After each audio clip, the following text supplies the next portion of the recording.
नमस्कार, बहुत स्वागत है आपका। आप देख रहे हैं भाग्य चक्र और मैं हूं आपके साथ शैलेंद्र पांडे। आज का दिन बड़ा पावन दिन है। आज साल की सबसे महत्वपूर्ण एकादशी है, निर्जला एकादशी, और साथ में आज गायत्री जयंती भी है।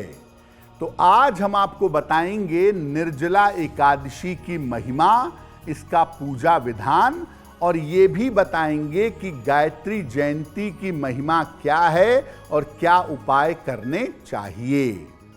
देखिए, आज हम बात कर रहे हैं निर्जला एकादशी की। निर्जला एकादशी वो एकादशी है जिसमें व्रत रखा जाता है, जल भी नहीं पिया जाता, इसीलिए इसको निर्जला कहते हैं। इसका महत्व क्या है, पहले ये जानते हैं। ज्येष्ठ शुक्ल पक्ष की एकादशी तिथि को निर्जला एकादशी कहा जाता है।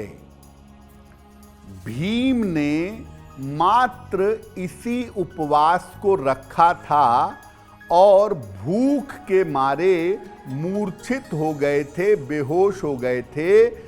इसीलिए इसको भीमसेनी एकादशी भी कहा जाता है।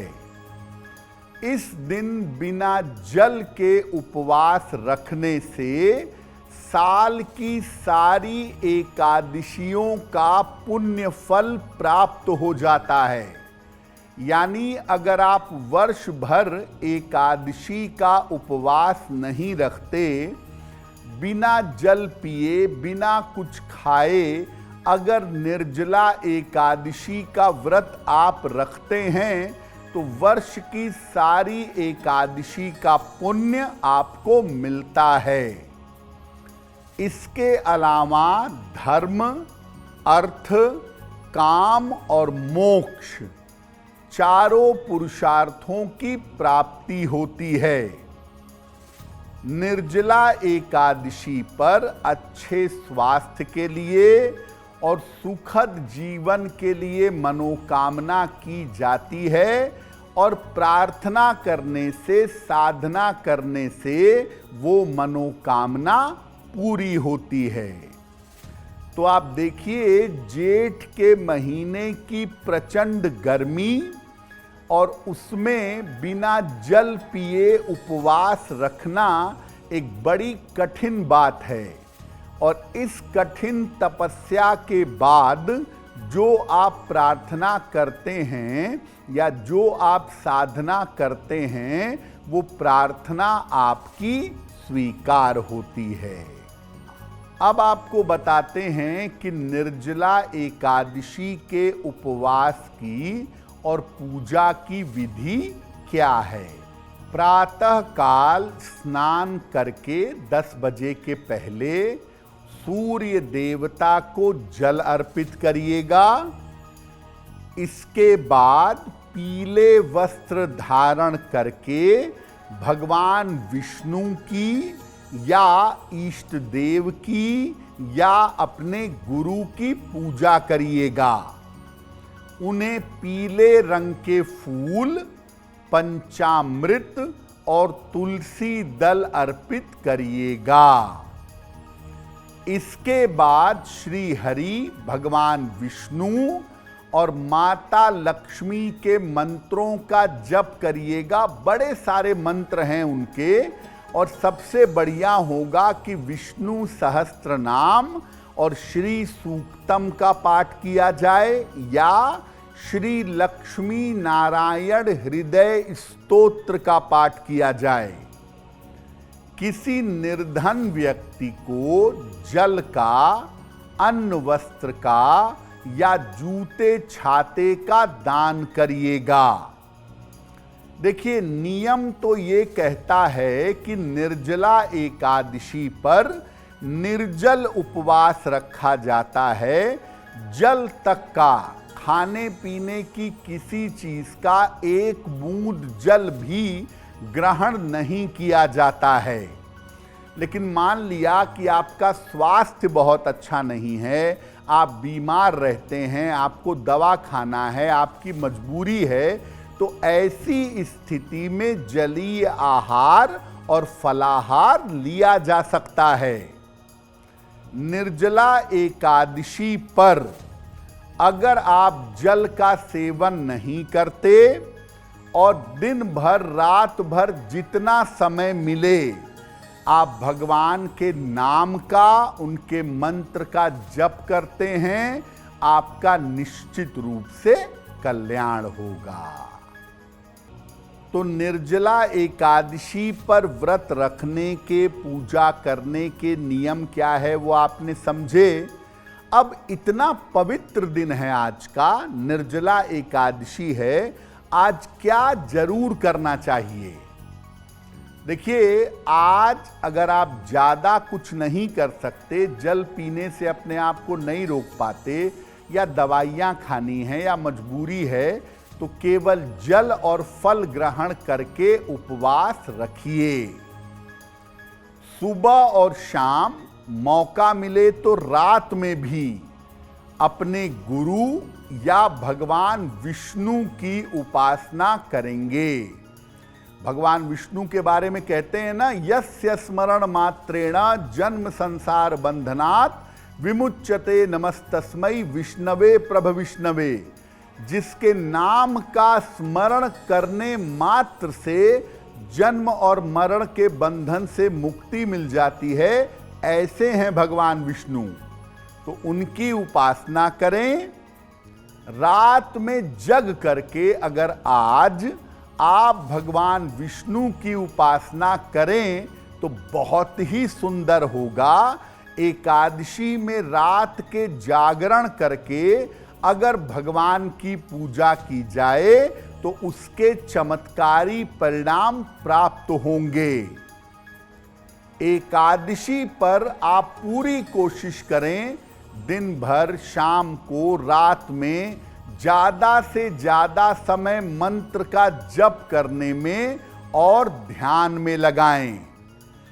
और आज के दिन आप स्वयं निर्जला रहें, दूसरों को अगर पानी पिलाएं, जल का दान करें, और जल के पात्र, गिलास का, जग का, घड़े का, सुराही का अगर इसका दान करें तो विशेष शुभकारी होगा।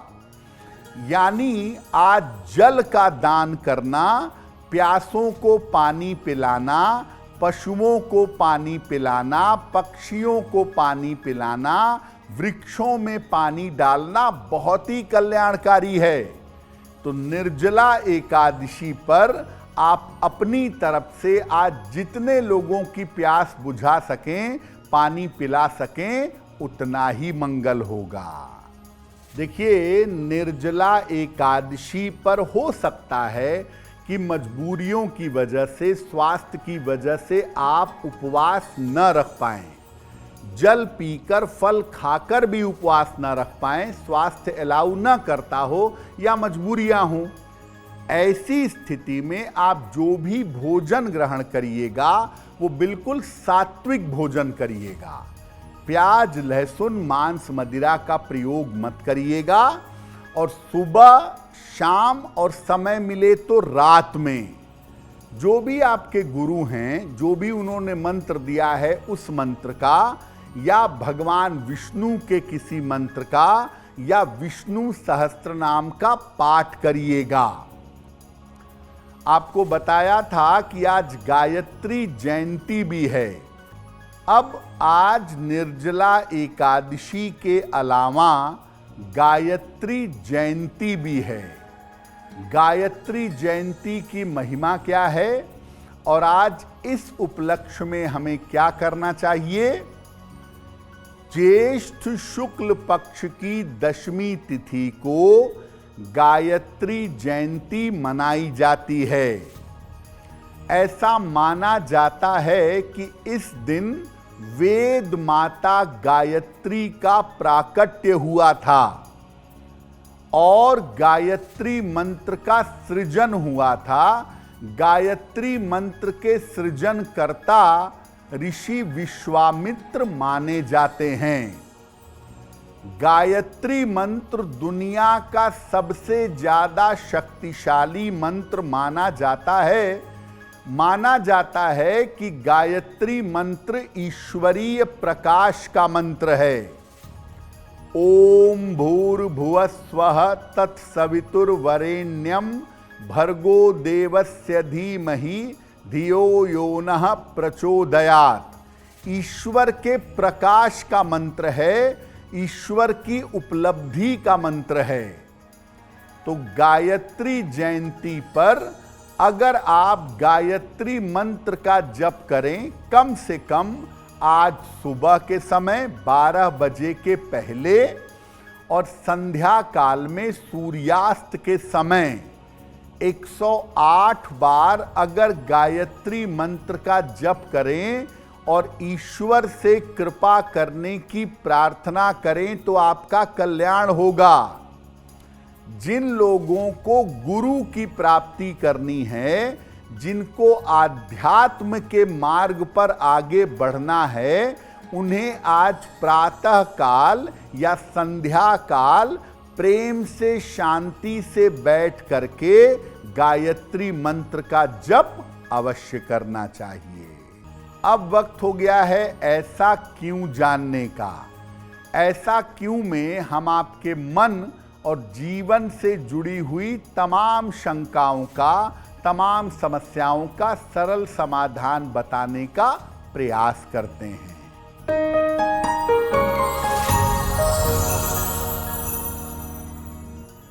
लोगों का ऐसा मानना है कि जो महिलाएं सुहागन हैं या जिनके पति जीवित हैं, उन्हें एकादशी का व्रत नहीं रखना चाहिए। ऐसा क्यों?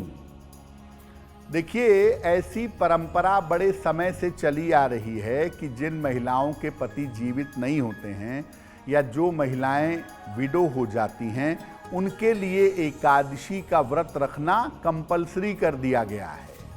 और जो महिलाएं सुहागन हैं उनको कहा जाता है कि ये व्रत सुहाग की स्थिति में मत रखो, अशुभ होता है। देखिए, एकादशी का व्रत हर व्यक्ति के लिए, पुरुष हो, स्त्री हो, विवाहित हो, अविवाहित हो, सबके लिए कल्याणकारी है। इसका आपके शादीशुदा होने या ना होने से कोई लेना देना नहीं है। इसीलिए एकादशी का व्रत कोई भी रख सकता है, इसमें शुभता अशुभता का प्रश्न नहीं है। अगर आप मुझसे जुड़ करके अपनी समस्याओं का समाधान चाहते हैं और चाहते हैं कि आपकी समस्याओं को ज्योतिष के माध्यम से सुलझाया जाए, तो आप हमसे संपर्क कर सकते हैं, जुड़ सकते हैं एस्ट्रो तक पर।